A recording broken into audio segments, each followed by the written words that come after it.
So very nice to meet you. Yeah, as Omar said, it's really hard to know where to start exactly. I mean, we're kind of we had several moments of what we can say rupture as Palestinians.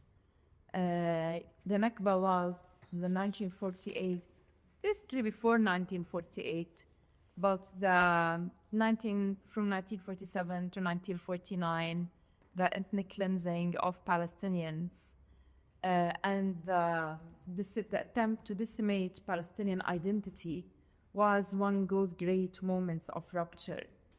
And after that, it took Palestinians really decades to come together, to come back together, to actually find their feet. And that's not just metaphorical, that's literal, because Palestinians were really fragmented and divided after 1948. You have those who stayed in what is now called Israel and then were forced to hold an Israeli ID card, passport in order to stay on their lands.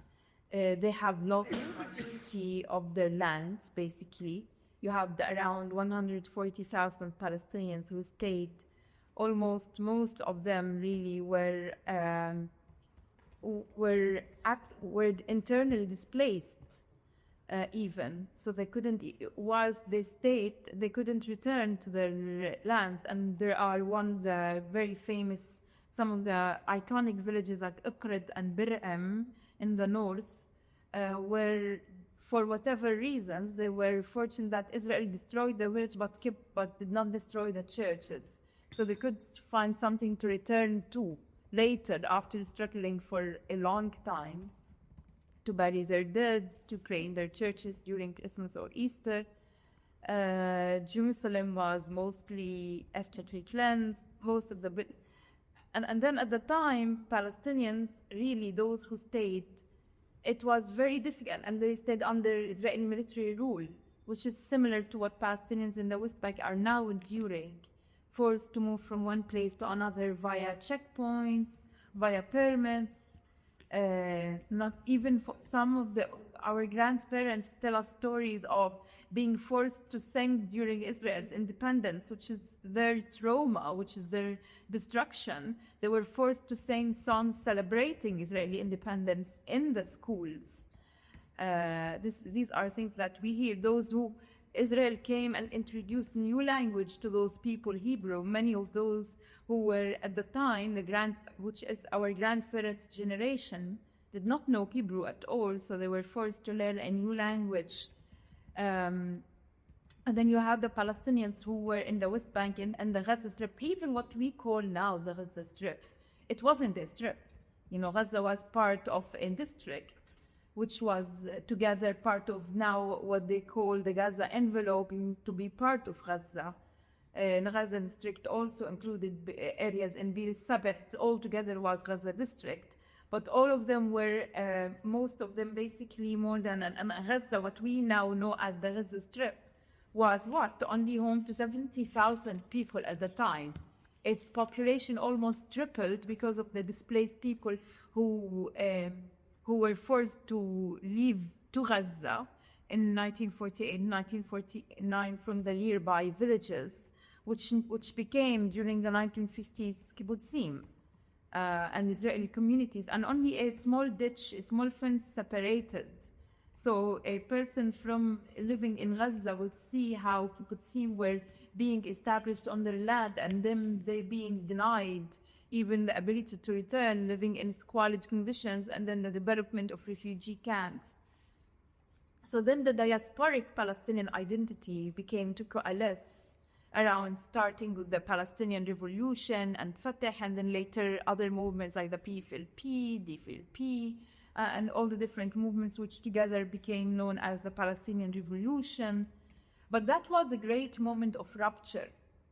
And then it was really a struggle for Palestinians everywhere to find back their identity, their national identity. That the Palestinian national identity is not an invention. It is not an invention post-48. It's something that has been there but has been almost destroyed in 1948. But then even also Palestinians who live in Israel, Palestinians who hold Israeli citizenship, also started to find back their feet through protests, including Land Day, including work from Palestinian leadership to remind them of who they are, of what Israel tried to erase, what Israel tried to force them to forget. And so that was the great moment of rupture, and it really took a long time. The trauma never went away, really. We carry it in our bones, literally. When you see an 85-year-old man in Gaza, when many have gone through, one friend tells me about how his grandmother has amnesia as an 85-year-old. And after they were displaced from Gaza City to Al-Mawasi, she keeps asking about her village in 1948. She has forgotten absolutely everything. She doesn't even remember that her son died. She keeps asking, obviously, about her son who was killed during one of Israel's previous wars. She doesn't even know that he died. They have not told her that another of her sons has been detained by Israel after October 7th. But she keeps asking about her village in 1948. Basically, that's the only thing she remembers. So the trauma never went away, but people tried to... Omar Said sometimes criticizes us, says, we Palestinians have this capacity to adapt, to cope. In Arabic, we have this term called tamsaha, which is like developing a thick skin, almost becoming like crocodiles, not feeling, becoming inured. I don't agree. I don't think this is being inured. I think this is sumud. And I'm not using this as a cliche.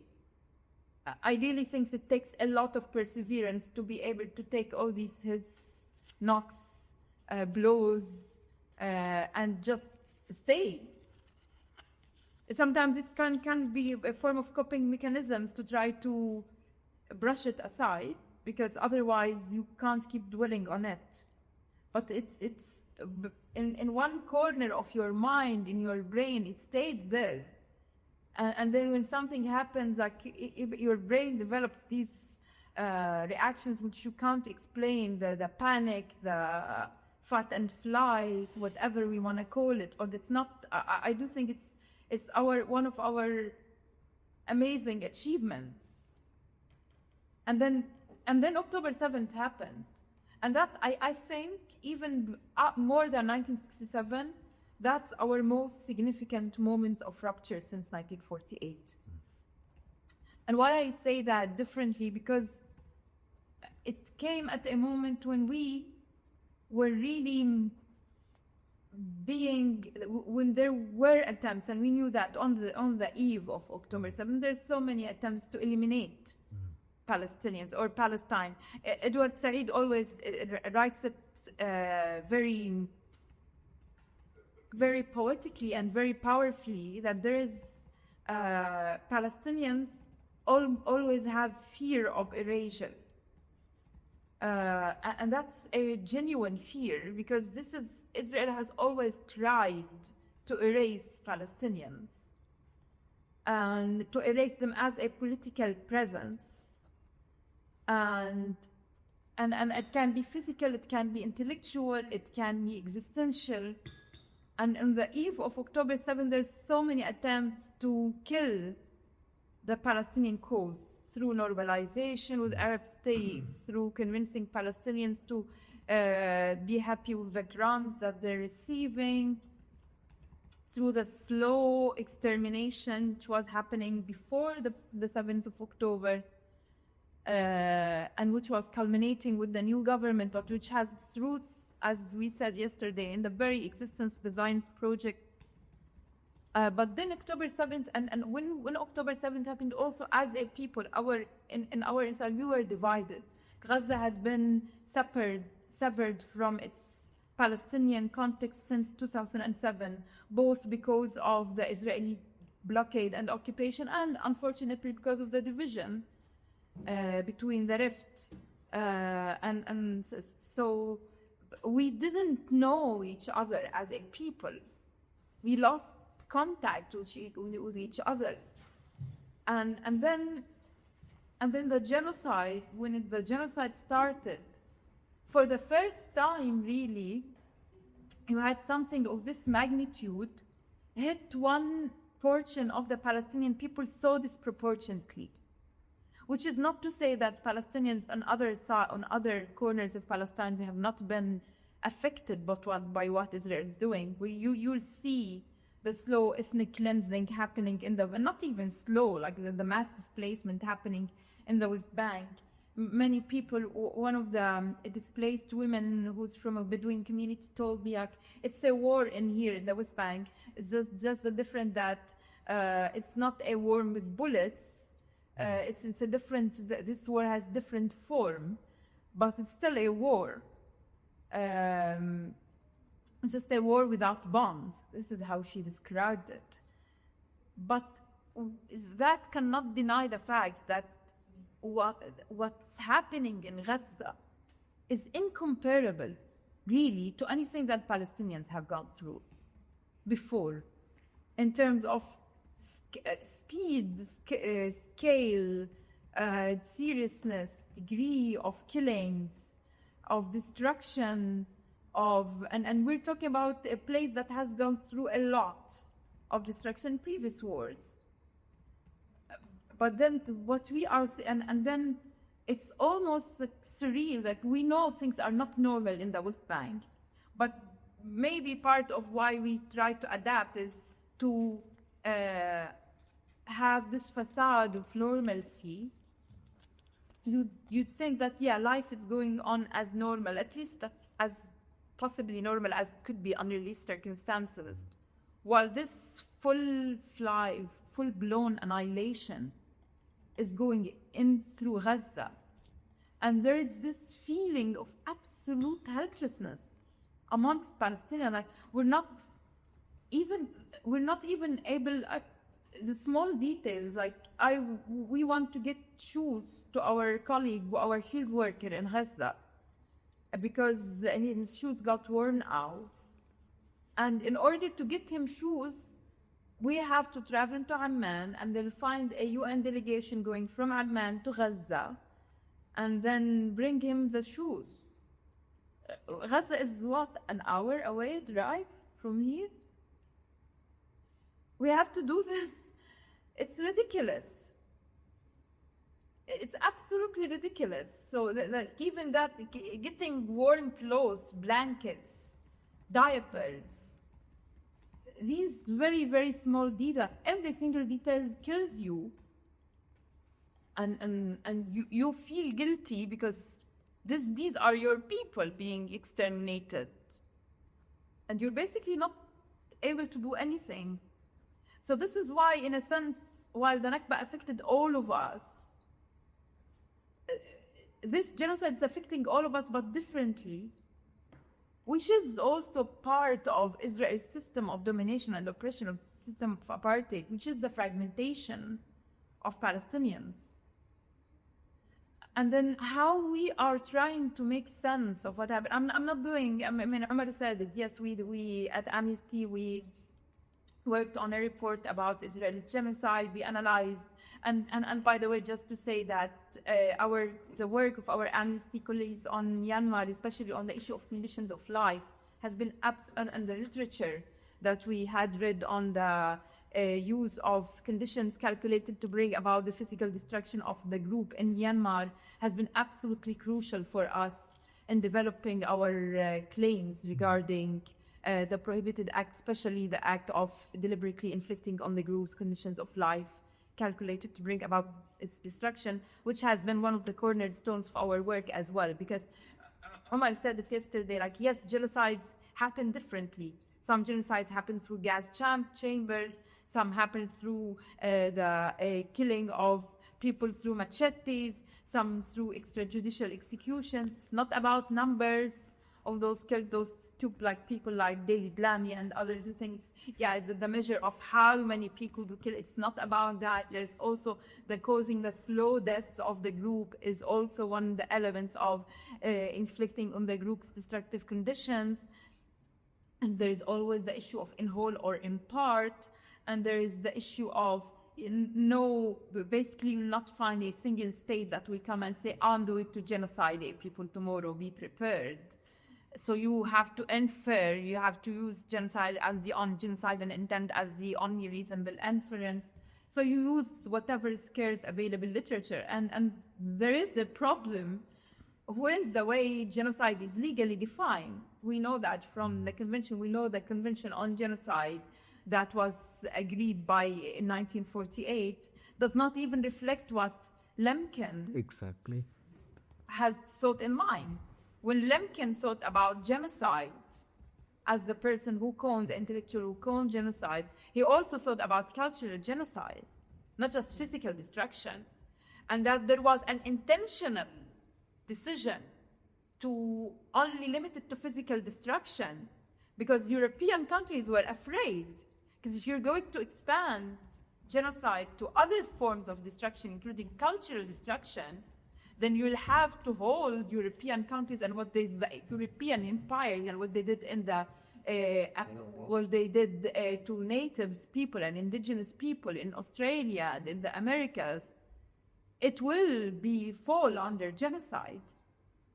So the narrow, and then unfortunately later courts, whether it be the ICTR, the International Criminal Tribunal in Rwanda, the International Criminal Tribunal in Yugoslavia, the International Court of Justice and its jurisprudence had very narrowly defined genocide. And yes, genocide is very dangerous. It's a very dangerous charge.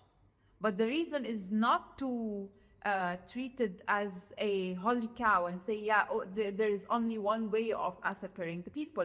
Even like for us, the only part in what the Serbs did to Muslim Bosnia that was acknowledged as genocide was the killings in Srebrenica, not other acts. So it was difficult for us you have to sift through the legal evidence and you have to do the legal analysis and to acknowledge sometimes that you can hit a brick wall legally because the law itself is outdated and the law itself has fallen short of understand. So what do you call it when you have warfare has developed into a way that Israel uses AI to program its killings of Palestinians?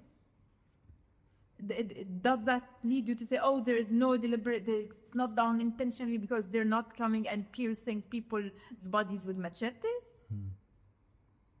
Because they're calculating their killings in a different way, they know fully well. And then there's also obviously the whole discussion of between intent as volition-based versus knowledge-based. But they know full well that 100 people are there in the house. And they give the order to bomb the house anyway, because one people might be a low-ranked Hamas official. And it's not that we only read about it. Through our examination, our research, we have found it. One of the cases that I worked on, a house that has everyone in the house were civilians, 15 people. They're all civilians, grandparents, parents, and their children. They're all civilians. Not only they're anti-Hamas, by the way. They're very, very, very opposed to Hamas. They hate Hamas. The people in that house. So when the house was, because as researchers, you have to analyze whether a war crime happened. You need to understand was there a legitimate military target. And then if you see that there is a legitimate military target, you ask, okay, so was it disproportionate, etc. Well, this is what international law tells you to do if you want to prove that a crime under international law has occurred. And then for us, it was shocking. So why they hit the house? And then we found out that they hit because 2 days prior, there was a jeep that they suspected that jeep of being a Hamas jeep. The jeep was no longer there when the house was hit. But this is why they hit the house, even though everyone in the house were civilians. So does that mean they did not intend to kill civilians? Because no one said, because they said, oh, no, we only don't care. But really, we don't care when you don't care 1 time, twice, 10 times, 1,000 times, and you know the result. That's intention, that's deliberate. Your disregard is an indication of how much you see these people as inferiors, as subhumans. It's not even worth calculating, considering them in an equation. And it's tough for us even when we have to kind of do this equation of how many people is it okay to kill to get a Hamas member. It's obscene, really, that Israel has normalized this. It's absolutely obscene. This is unprecedented. And the way that this has been normalized, like even those who are investigating have been programmed into thinking, oh yes, there is a Hamas commander. So yes, it's okay that 300 people were killed. So I would turn back to the rupture that this has created and the challenges for us. We feel like we have failed not only in terms of how we are responding to this genocide, but even with the language that we're trying to use to articulate what's happening. Like we who work with language, who try to make sense of what's happening through language, be it poetry for the poets, be it legal language for the legal scholars, be it art for the artists, all these aesthetic expressions or non-aesthetic expressions or just dire description of what's happening, just put the fact there for people to read. We feel like everything has failed, effectively. But this failure is a symptom of the failure of an entire international order. And I'm not saying this because the Palestine, that Gaza is the first genocide that people saw and they turned the other side. I recall there is one book about Rwanda when the writer said it because the genocide was happening just as there was the World Cup in 1994 in the United States. And one of the victims said, look, we know that they will probably watch our news in the halftime between the two halves. And then they'll go back to the match and see, look, did we see how beautiful the flick that Michael Laudrup did in that game? And they will forget about us and say, yeah, these are just African people butchering each other. This has always been happening in terms of people turning the other way and not caring. And if anything, we can say as Palestinians, we have such a dedicated global base supporting us, the people at least, that we're almost like more for in terms of coverage when we compare ourselves to Sudan, to Congo, to Ethiopia, any other places, we have more attention. But why Palestine is so exceptional? Because the very same people who championed this world order that said never again are the same people who are doing it all over again against Palestinians. Like shifting the never again from all over to all over again. And so these are the very people arming Israel, fueling Israel, refusing to even consider cutting aid from Israel.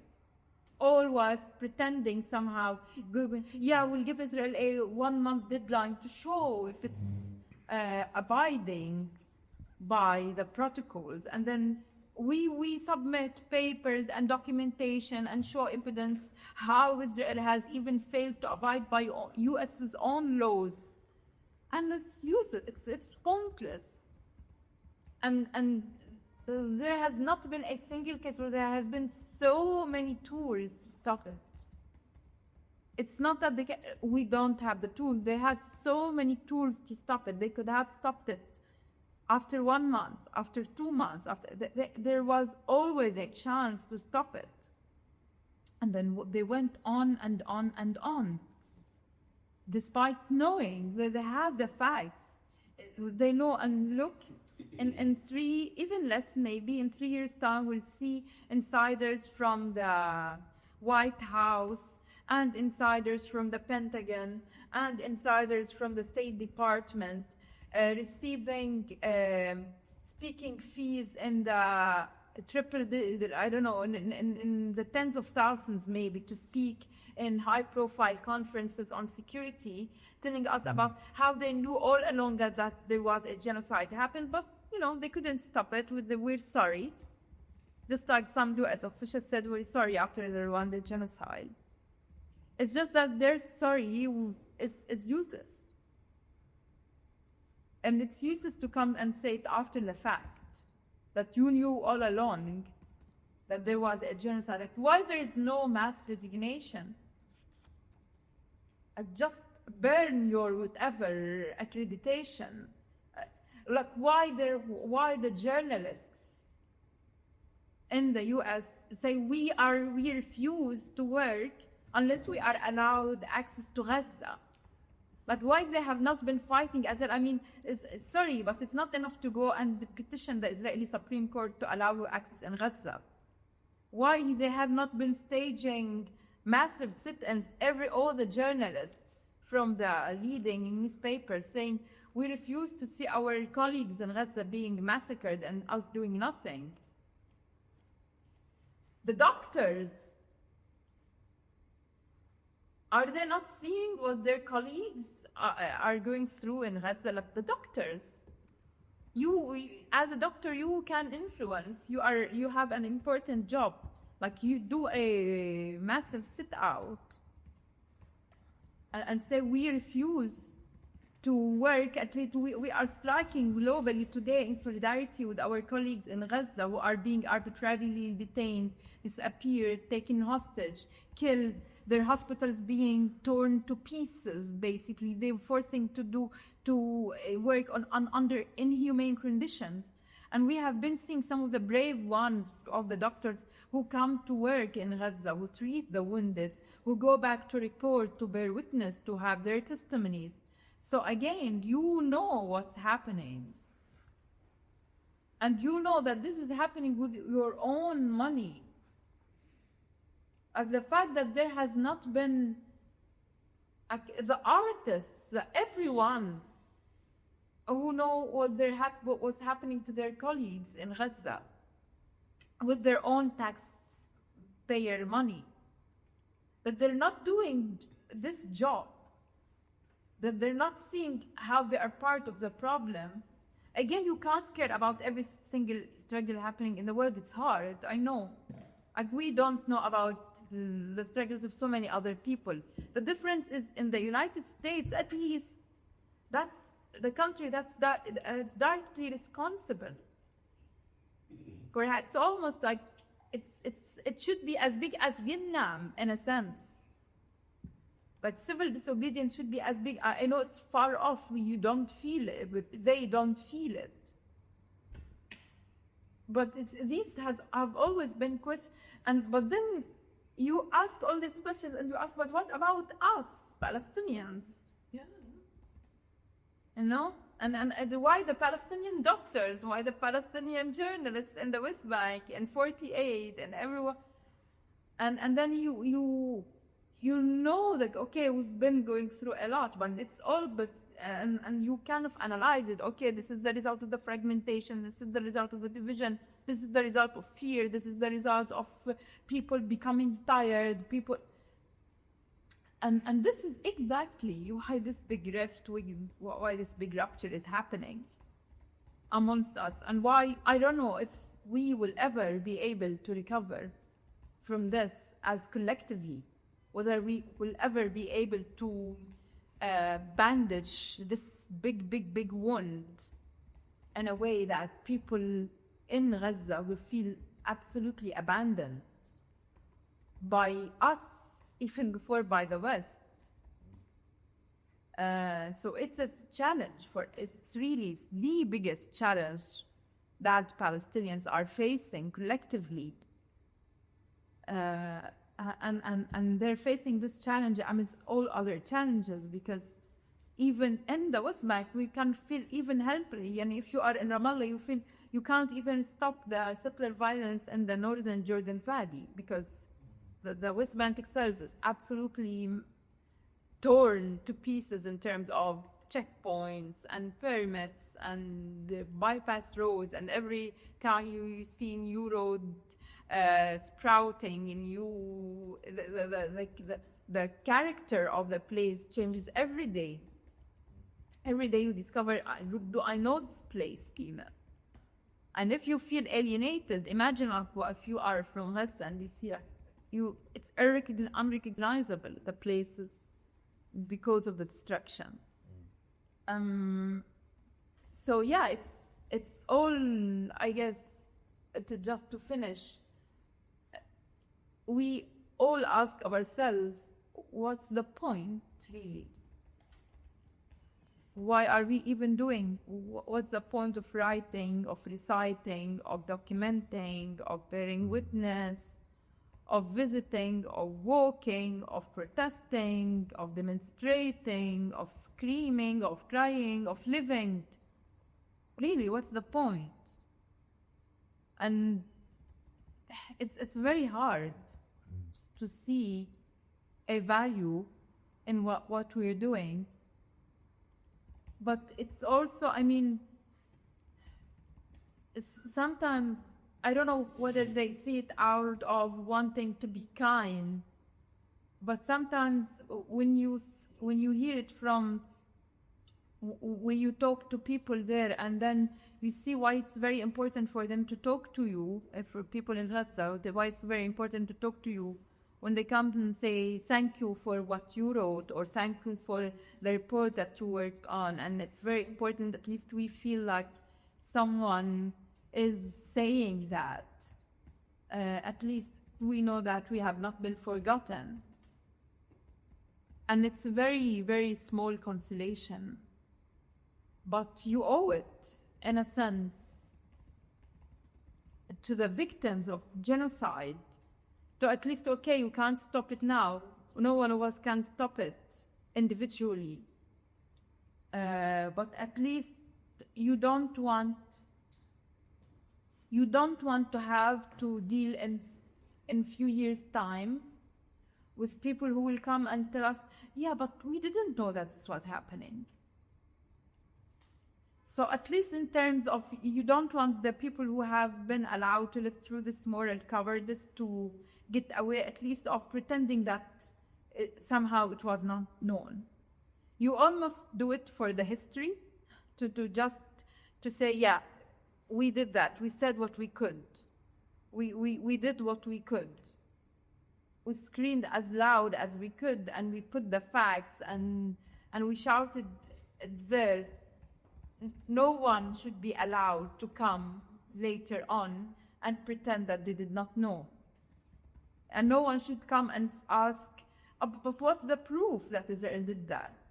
I don't know, if an alien comes from outer space and visits the planet in few hundred years' time, and we, as human beings, with all our failures, leave any trace of what we did and how they destroyed their planet, and want them to know that this is exactly what Israel did in Gaza. So they know, at least, that we're not forced to say, yeah, no one, that is, it was. And it's very, again, it sounds insignificant. I guess what pulls us all is this deep belief that maybe, if we can build on towards accountability, that there will be accountability, that what happened in the play yesterday with this military leader dying in solitude and abandoned and hated will happen, but not just to Netanyahu, to all the war criminals, including Biden. Like, I don't believe in heaven and hell, but I do believe that these people deserve hell on earth. Really, that these people should be, their speeches should be hijacked, that whenever they go, that they should not, I don't know whether it's happening, but at least we should try to make it happen with the tools and the knowledge and the info and the evidence that we are collecting, and we try to put that for the future generation, to not only to bear witness to the suffering of people in Gaza, but also to bear witness to the silence of the rest and the complicity and the active support of the rest.